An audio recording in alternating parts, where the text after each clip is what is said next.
it is our honor to share a little bit of this show with you and talk to you about how it came to be. Now, here's how I came to be a part of this show.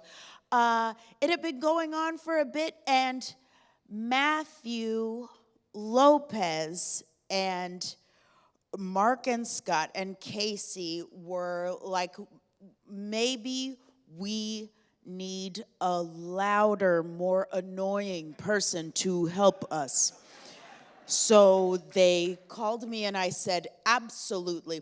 But no, it was just this beautiful collaboration, and Matthew and I would sit in our room with our interns and assistants, and it felt like a comedy writer's room. It was just lovely. The celebrity of Casey aside, the celebrity of Mark and Scott aside, the celebrity of Matthew aside, and the cast aside, it was just this a fundamentally lovely, safe place to create, and I hope they feel that way still. I hope that comes across to you. La la la la la, and everyone's so great, blah blah blah. Let me shut up. And why don't you put your hands together and help me welcome out the two best songwriters in the entire world, Mark and Scott, everybody.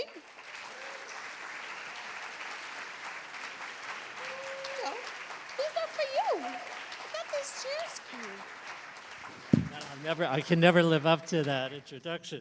Yeah, Marc Shaiman and Scott Wittman. Look, I don't mince words about this show.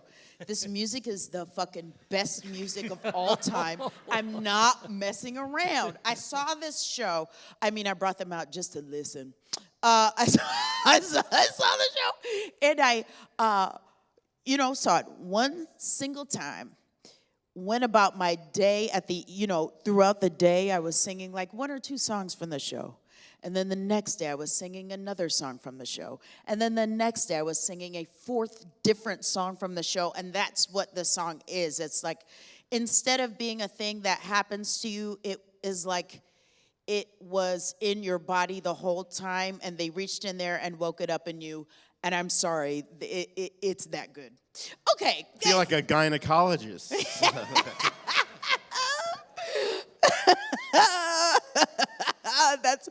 Because that's exactly what it's like going to the gynecologist. You get in there and you're like, ooh, I'm singing a different song. Guys,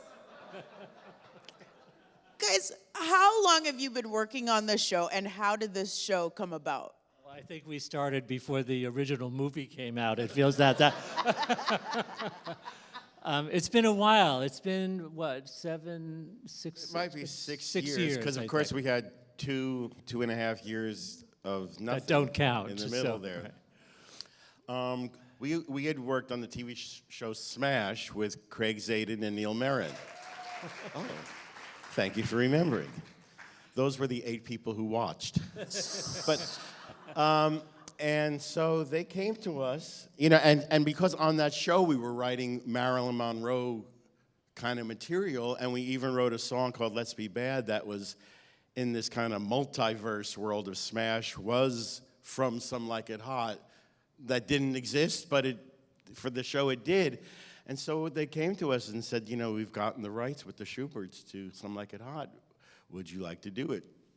And at first we were scared because we've worked on a few projects that are iconic in nature, and we were like a new version of it. But they had this fantastic idea that sugar would be black. And that totally sparked us into it was just this great idea on the first hand that someone did not have to compete visually with Marilyn Monroe, with the whole look. It could be something different, and then it could be something so different that was what really made us say yes. Because I don't know if some of you are aware, there already was a musical in the 70s that David Merrick had produced that was literally a screen-to-stage adaptation, almost line for line.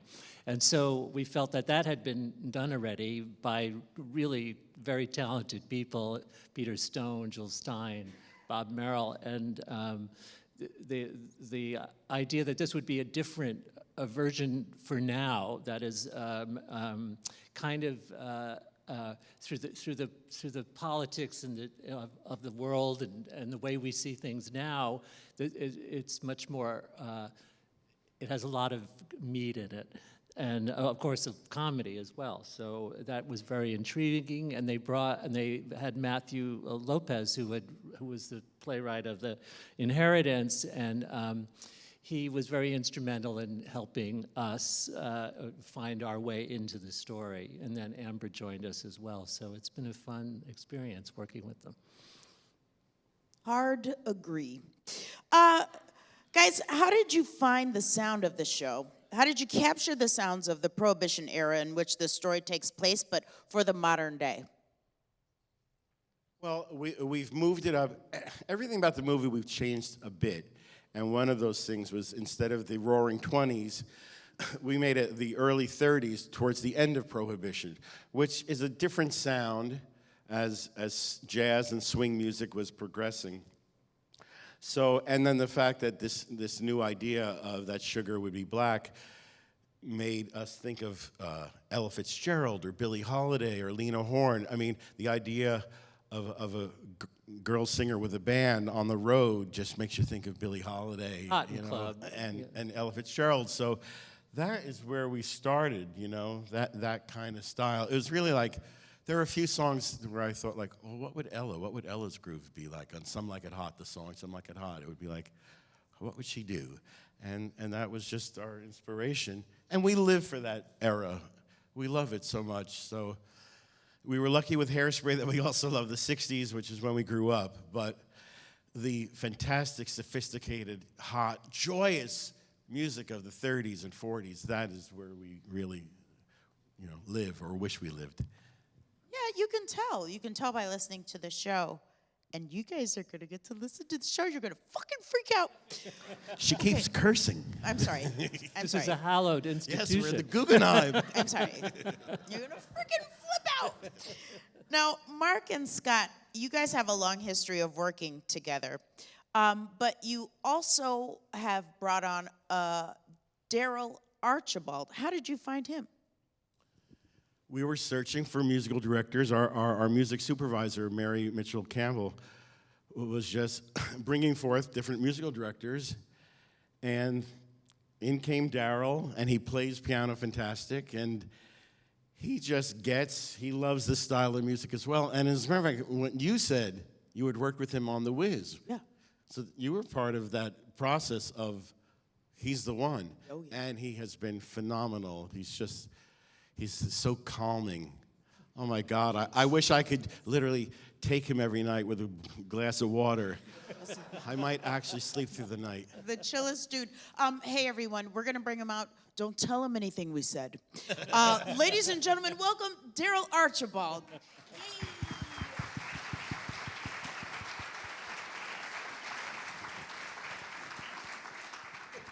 Yay, Darryl.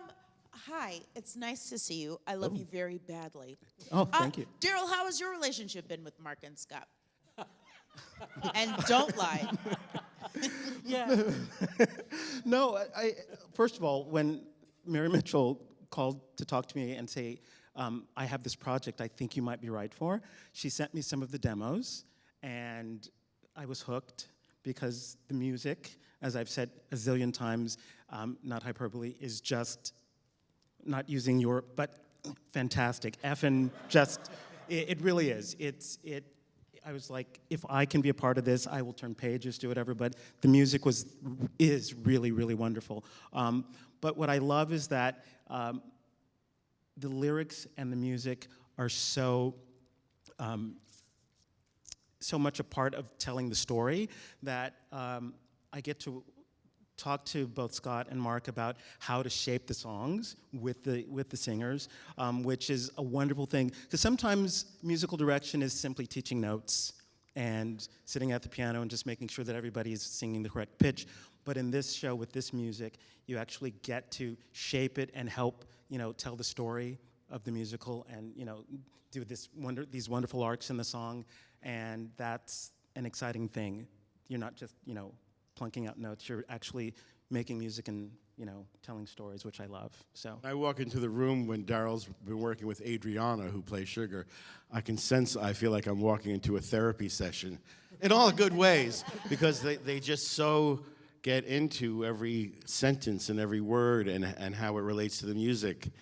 And sometimes it's like, oh, yeah, did we think of that? Is that what we were thinking? But it's phenomenal to have that kind of person involved who's just looking to get all the meat out of it. Yeah, let's get technical. Darryl, you are the music director. So what does that mean exactly on Broadway? How does your collaboration work with the rest of the team? Well, there's actually a big team when you're doing a musical this size. It starts, of course, with Scott and Mark, and then you have our dance ranger, Glenn Kelly, and then you have our orchestrators, Brian Carter and Charlie Rosen. Then you have our music supervisor, Mary Mitchell. Then you have me. Then you have my assistant musical director, Austin Cook. Then you have my associate conductor, Anne-Britt DeChateau. And then you have our music assistants, Chloe Geller and Alejandro Senor. And that is, a group of people that helps put all this together, and we're all kind of like overlapping and doing everything. But basically, for me, I have to, of course, teach the music and shape the songs. And then once we start the production, I conduct the orchestra. And once we're in the middle of the run, I just, maintain the integrity of the music for the show, for the run. And excitingly, we have a very big orchestra for Broadway, so that's really thrilling. Yes, Yeah. and there's another person, Christy Norder, who's our music coordinator, who we have 18 pieces, and it's... So it really swings. Yeah, really it does. It's great music. What are you thirsty for is the opening number of Some Like It Hot. You guys get to hear Gene freak out. So, how did you approach the opening number of the show, and what did you want to convey about the Prohibition era? You read that very well, Amber. It's seamless from my feelings to what's on this card. Well, when we sit down first, we write lyrics first. But Scott needs to, it makes sense that he needs to have the title. Because, the title is obviously going to steer you towards what the song is. But first, we'll go back and forth with phrases, and we play like phrase association. I spend weeks reading everything you can about the period. I find old slang books from those times, word lists. I watched hundreds of Jimmy Cagney, Joan Blondell movies. I just try to really live in that, in the character's head in that period. And I never learned to read or write, so it's not an option. So we just start writing phrases down, and we wanted this opening number to be, in the movie there's a character, Sweet Sue, who's the band leader. In our show, she's more than that. And there was a great character in the 20s and well into the 30s. In fact, she probably lived into the 70s. Her name was Bricktop, and she was sort of a hostess and a jazz singer, and she was much loved by Cole Porter. I think he wrote "Love for Sale." She used to sing that. She discovered Mabel Mercer. Some of you people know who this is, but she became kind of, in my head, the inspiration for this character. So she would also sing in kind of in a Fats Waller, vocabulary, like the joint is jumpin', or the other ones. I'm enjoying just listening to you. Totally blank. Those songs, those great, and the fact that it's Prohibition. So Scott, the title of "What Are You Thirsty For" just made such perfect sense. She's also like Texas Guinan. Right. Just these great women who ran these nightclubs and were the center of them. And then we were lucky enough to get the next performer you're going to bring up. That's right. So the next performer is Natasha Yvette Williams. Hi, gorgeous. How y'all doing?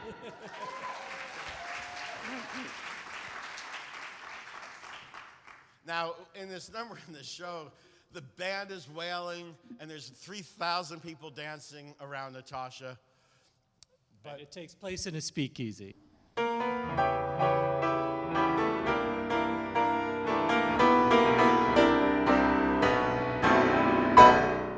Brother, times are tough. No one's got enough. The depression is in full swing. And to make things worse, we're all under a curse of the government prohibiting. Yes, we're all in a fix from their federal tricks, and Chicago is on the brink. But I've got the keys, 'cause in times like these, we could certainly all use a drink.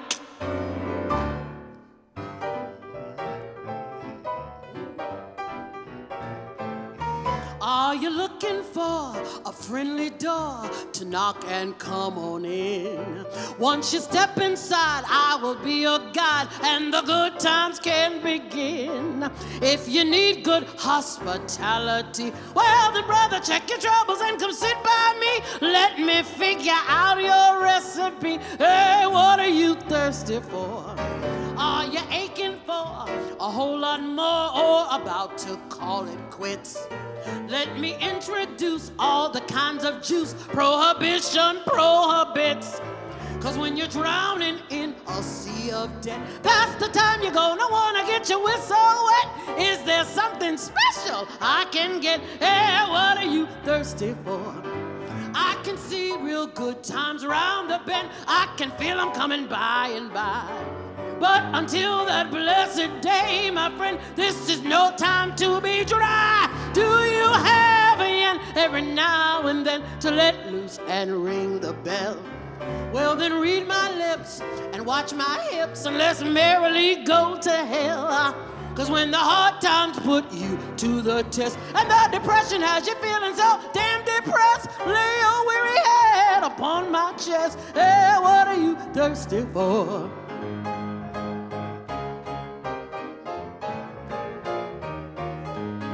On the outside, times are looking grim. Oh, but here inside there ain't no clocks. Let the fools outside all sink or swim as we stay high on the rocks. Do you have a man every now and then to let loose and ring the bell? Well, then read my lips and watch my hips, and let's merrily go to hell. 'Cause when you find you're down to your last stock, and the Daniel chicken kicking in every pot, well, an 80 proof meal might hit the spot. Yeah, what are you thirsty for? What are you thirsty? Bow.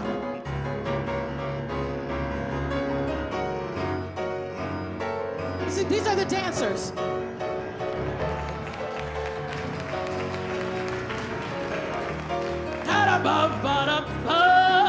Keep the tempo pounding hard and fast. Let's keep dancing till the crack of dawn. There is no use living in the past. Tomorrow we may all be gone. Tomorrow we'll be carrying on. Come on, dance and sing. We're in full swing, and the gin I got's homemade. Go on, have a ball till they yell last call or another goddamn raid. And when you find you're down on Judgment Day, I'll be fine to find I'm headed down on Satan's way. And this is what I pray I'll hear him say, take a seat, sweet Sue. I've been expecting you, and I'm about to pour, so what are you thirsty for?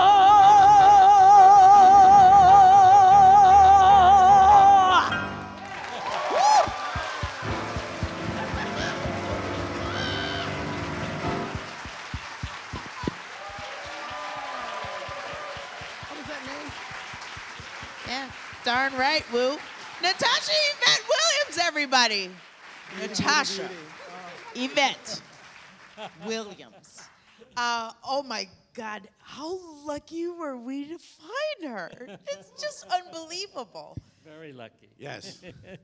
Natasha also is an anomaly, because we've been in show business a long time, but she's so talented. It's just so talented, her voice and her acting and her spirit, and she's not, well, for lack of a word, a diva. I've never known anyone like you.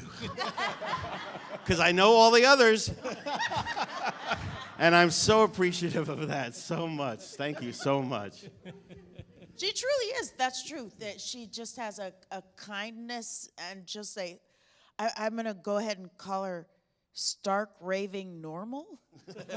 It's like, Well, there's this running joke because she shows up in these wonderful bright colors and everything, and I'm like, I'm supposed to be sucking the joy and happiness out of all these rehearsals, and she just shows up with all of this joy and happiness. It's yes, it's great. she can help. She radiates it. So, Natasha, what are you most looking forward to in bringing this show to Broadway? Oh, yes. I am, what am I most looking forward to? Oh, there's lots. This show is super fun and happy and joyous. There's lots of great music. The story's great. I'm looking forward to audiences after this last 2.5 years that we've had of isolation and sadness and darkness. I'm looking forward to audiences being able to come back into the theater as they've already started doing, and just having an escapism, having fun, laughing with this wonderful story. In addition to that entertainment that I want people to have and that I know they will have when they come in and witness all that we're preparing for them, is that they'll be also asking questions about the humanness of the story, the human needs that are being met in this story, the human needs that people have that they're searching for, that they're running, they're chasing for, and that some of them achieve and some of them maybe not achieve. But I'm excited about that because the audience can come in and look at themselves, see themselves, and see someone that they know as a part of this story. And so that's what I think is always exciting about live theater, and I'm excited for people to do that. Yeah, that's right. You are doing that. Yeah. When you read the part of Sweet Sue, when you read that part, what were you hoping you could bring to the character? I was hoping I could bring I have an aunt, Christine, whom I lost a couple years ago, who her house was always full of fun. My uncle was always drinking. So she was always going to church. So it's like she was like the church side and he was like the fun side, basically. And so the house was mixed with all of that stuff, all of that love, all of that joy, all of that happiness. And I want Sweet Sue to be my Aunt Christine and be a part of something that is nurturing for the girls that are in the band, and also be the leg or the liaison between the world that's a little seedy, the sinners that are out drinking when Prohibition is going on, and also be the bridge, basically. I wanted Sweet Sue to be a bridge, and that's how I see my Aunt Christine, and so this role is for me trying to put her into this world. Yeah. You do a beautiful job of it. Thank you. Years ago, I watched The Butt off of Smash. It's my absolute favorite. I still, when I walk to work, my walk to work mix, History is Made at Night is on there, and I'm walking down 57th Street singing it loud. Marc and Scott, seamless. Marc and Scott, you've written so many songs for so many different projects. How did you decide to borrow from your own catalog for this show? Well, so I mentioned there's this song called Let's Be Bad that was on Smash, and it took place in this multiverse, Some Like It Hot scene. And we wrote one song for when the girls decide to go down to Mexico and have a night out and to be bad, for the night. And we had written one song called The Good Neighbor Policy. And that was in like 2 readings, and then Casey, our director, said like, So, okay. So we were trying to write a new song, and we're like, we have to write a song about like let's be bad. They should be thinking, let's be bad. And we were like, wait a second. You wrote that. Yeah, did you write that song? I mean, we tried to write something else, but we kept saying, well, we've already written this song. And at that point, we didn't know. I mean, there was always this talk that Smash or Bombshell, the musical in Smash, was going to get put on Broadway, but it kept like not happening. And so at that point, we thought, well, that's not happening, and the song exists. And you know, in the old days, Broadway composers would often go into their trunk, like, I'm in pursuit of happiness was the song Jules Stein wrote that he brought to Gypsy, which became You'll Never Get Away From Me. Did you know that one? Yeah, I did know that. Yeah. See, I can read. And so we thought, you know, we finally said to, you know, Neil, our producer, you know, who was part of Smash, and to Casey, what do you think of using Let's Be Bad? And they were like, yes.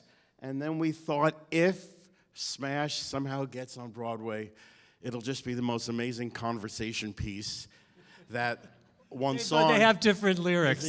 Yeah, and they're very not like different. that. Yeah, they're almost completely different lyrics in Some Like It Hot, and they're sung with a very different attitude.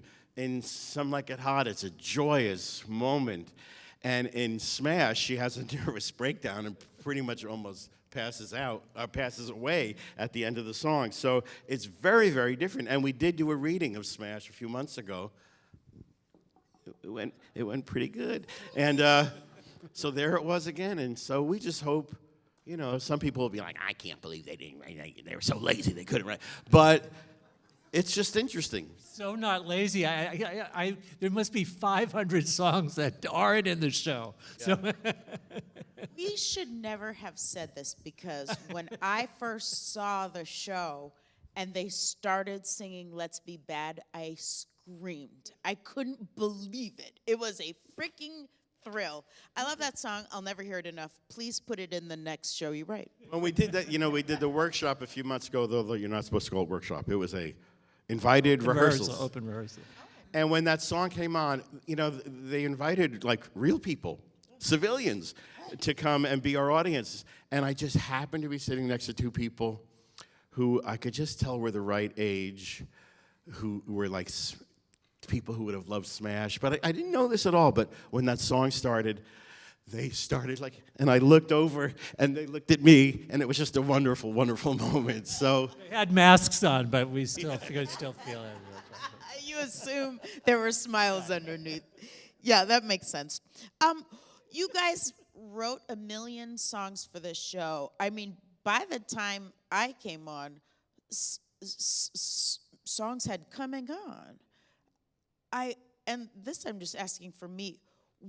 How many songs do you think came and went? I don't know. There's been quite a few. But even since we did this open rehearsal where we had audiences for about 12 shows. You were part of that, and since then we wrote three new songs. And we send them, you know, to Casey and to Matthew and to Amber. And Amber always just writes back, "This is the greatest song I ever heard. This is the greatest." I'm right. She's a great audience for if you're a writer. But yeah, we have 3 new songs, and I think they all are like, oh yeah, we figured better. it out. Yeah, they've made the show better. But Casey is a fantastic. I mean, the show has so much dance in it, and Casey is real. Casey Nicola, who's the director and who did Book of Mormon, but he's quite a magician, and so.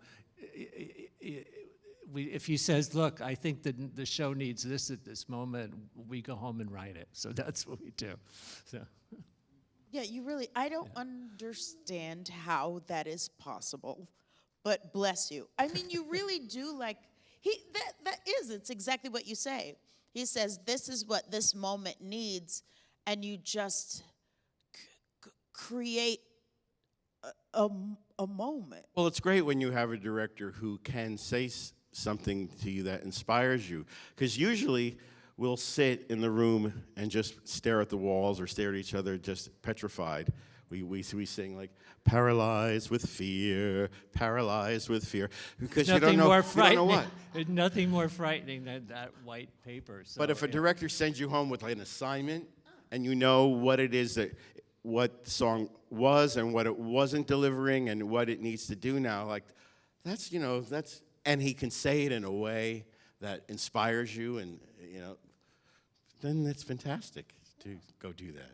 But the interesting thing about the songs is that there's a song specifically that Osgood had that I just loved, and it was replaced, but it wasn't as if the song that we were replacing was bad. It just, they wanted to change that moment. But that's what's so interesting, is that now the new song I like even better than the other song. I mean, so it's not as if the songs are pulling out were ever bad songs, they just didn't fit the moment, and that's what's so brilliant about it, is that the songs are all just good. So there's this trunk full of really good songs that are waiting to be, used next on show. Smash. Next show. It's true. Y'all, what was the most difficult song to write for the show?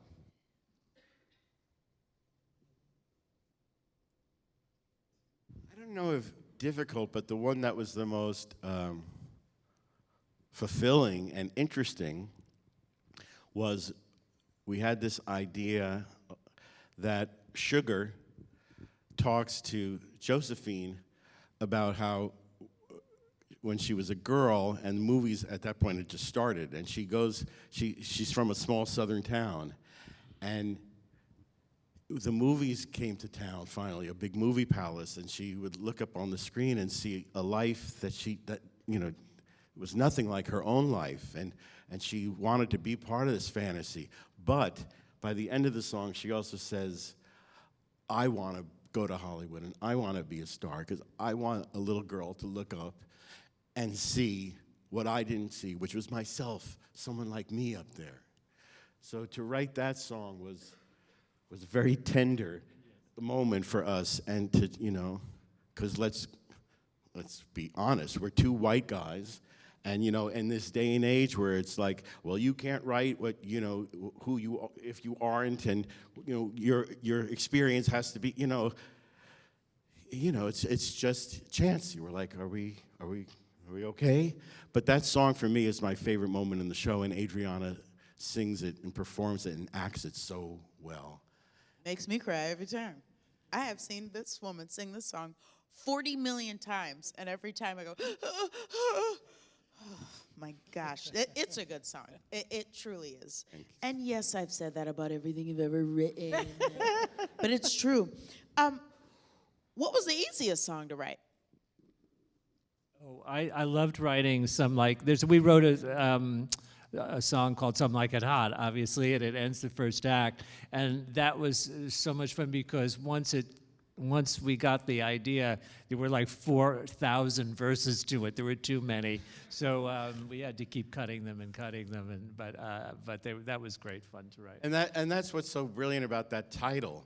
I mean, he was so ahead of his time, although we act like everything is new. I mean, things were happening then too, but Some Like It Hot, it's just so perfect for now. It's like, hey, some like it hot, some like it this, some people want to go home to this or that, or it's so of the moment, of just saying, you need not have these barriers. It's just let people love and do, be who they are. And so it was just great to be able to follow that title and make a whole song out of it. Darryl, what was the easiest song for you to vibe with? Ooh.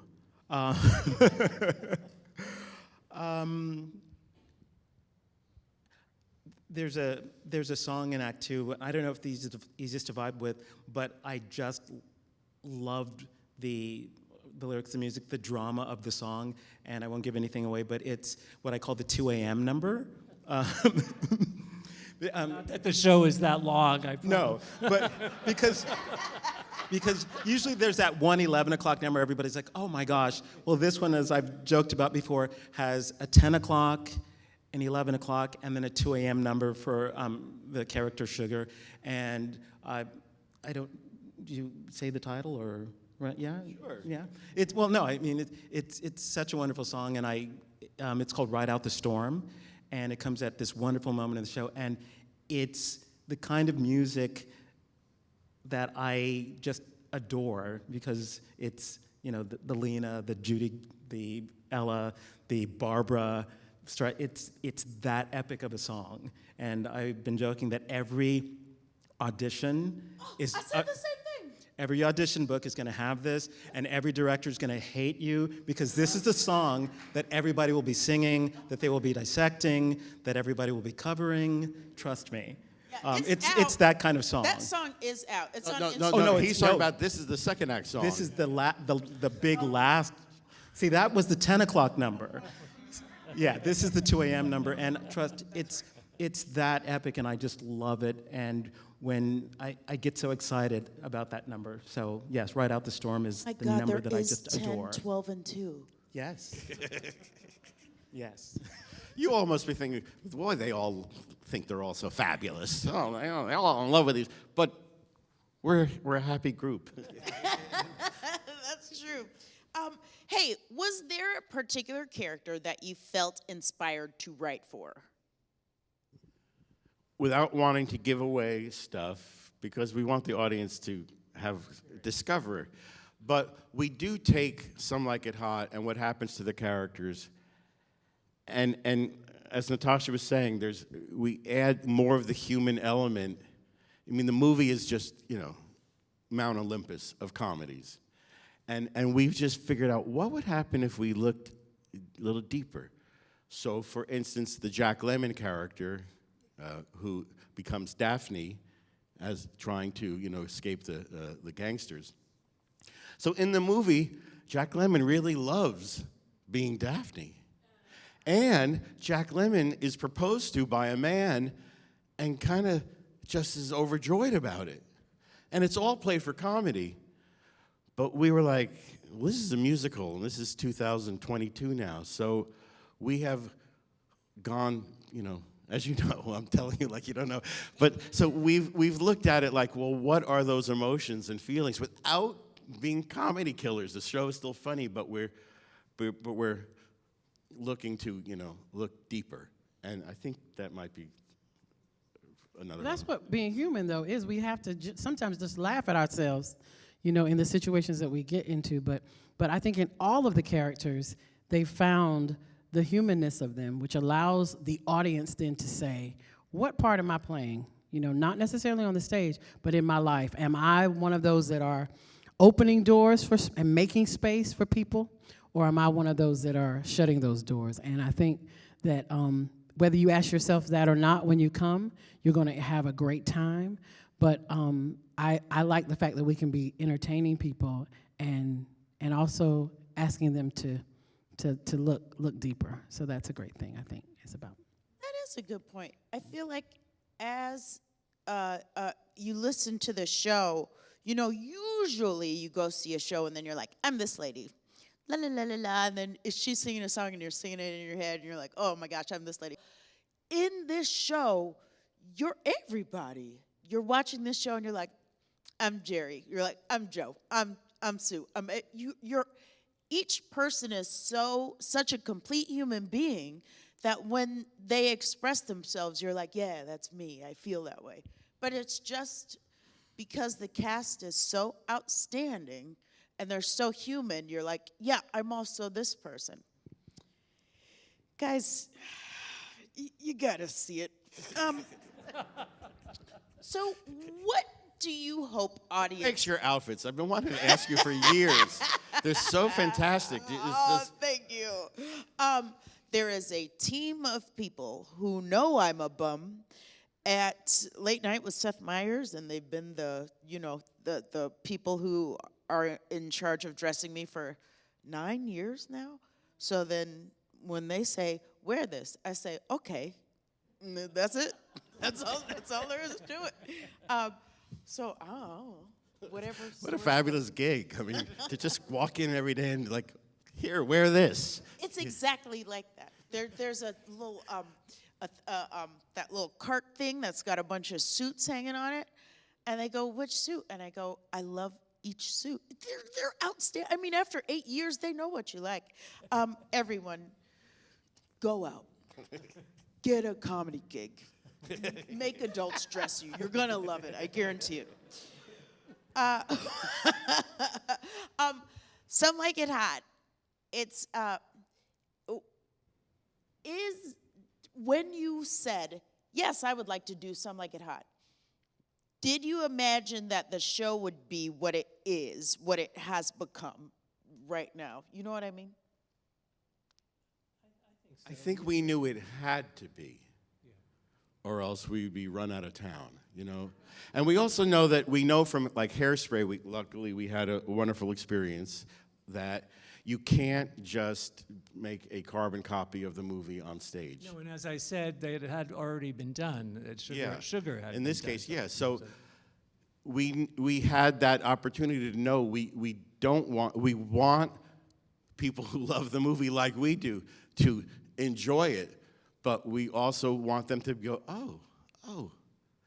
And for those who were lying in wait about it, we hope that they also are like, oh, well, all right, they did the work, you know, with your help very much. So thank you very much. And there's a whole generation of people who don't know, younger people who don't know the Some Like It Hot movie and the Marilyn Monroe and those characters. So they had to make a story and a musical that would invite other people and have a new generation for Some Like It Hot lovers. So we keep the seasoned Some Like It Hot lovers, and we are able to pick up some of the younger ones too. So I think that's great. We're gonna go down the row. Each of us, starting with Natasha, are gonna say, we're gonna summarize the show in one sentence. Oh, God. I know it's tough, but Yeah, that's start what we're with doing. me. Summarize the show in one sentence.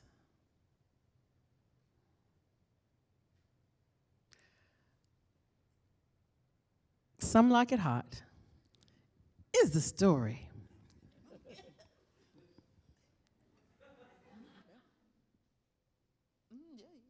that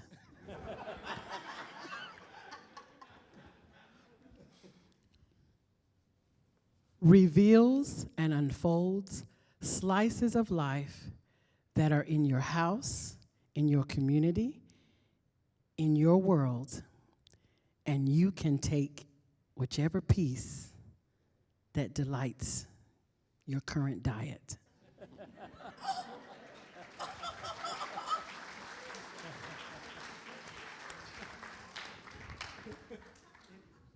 Wow. Very good. Yes, that took a moment, but it was worth waiting for. Some Like It Hot is elegant, sophisticated, and a little bit naughty.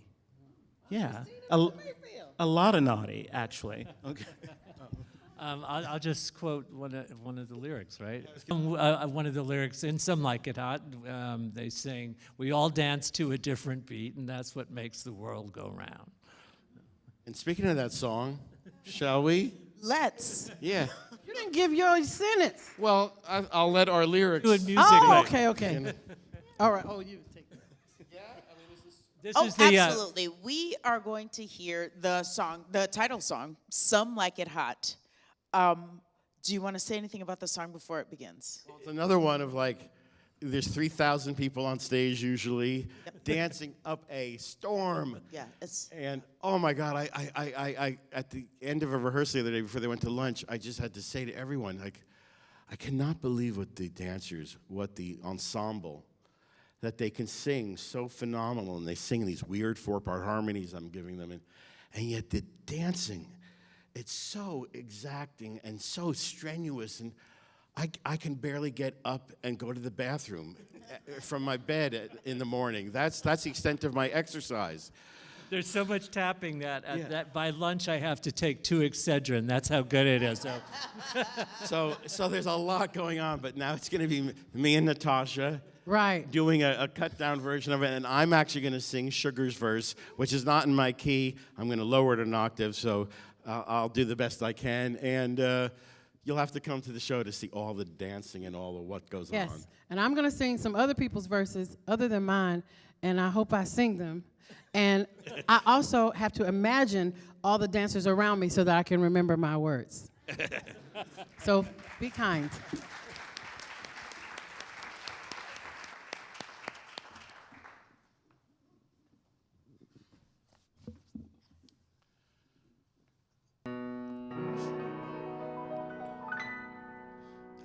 The world is like this supper club.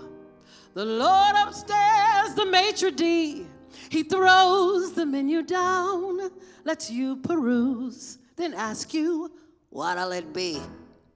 The choices are many, so risk it, love, but have it your own way. 'Cause whatever butters your biscuit, love, is fine by me, which is why I say, some like a cool pastoral scene with rolling hills and woods of green. It's heaven sent to pitch a tent to Bill and cool. Some like a warm Hawaiian climb where one can really take one's time and hit the sack in a grass shack just made for two. Some like it nippy on the ice, 'cause then the sheets are paradise. Keep rubbing hips until your lips stop turning blue. Some like it rough, some like it tame. Give me a moth who loves the flame. Some like it hard and hot is what I got for you.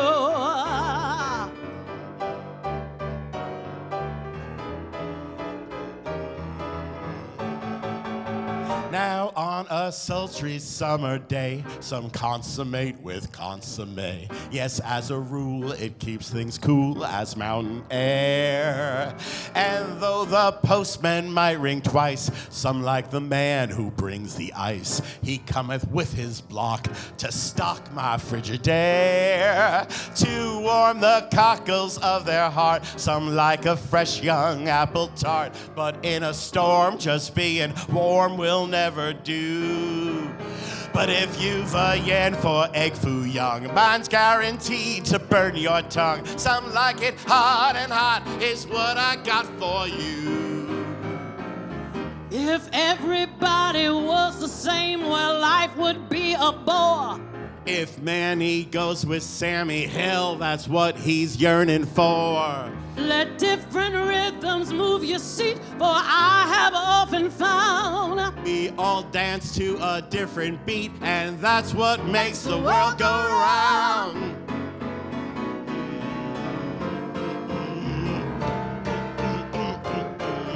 Dance break. Marc Shaiman, everyone.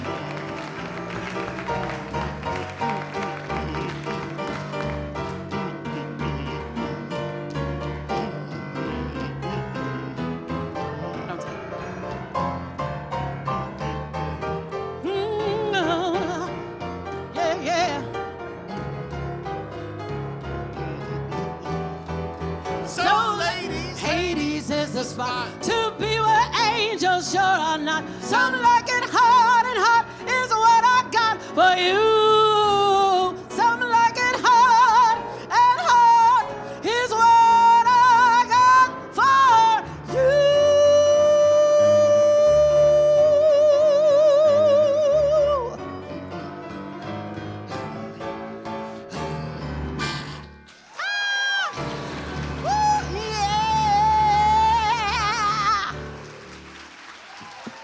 Ladies and gentlemen, Marc Shaiman,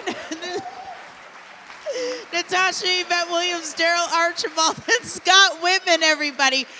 Go see Some Like It Hot at the Shubert Theatre. I'm going to say starting November 22nd. The first preview is November 1st, so get out there and see it. We had fun making it. I hope you have fun seeing it. Bye. We love you.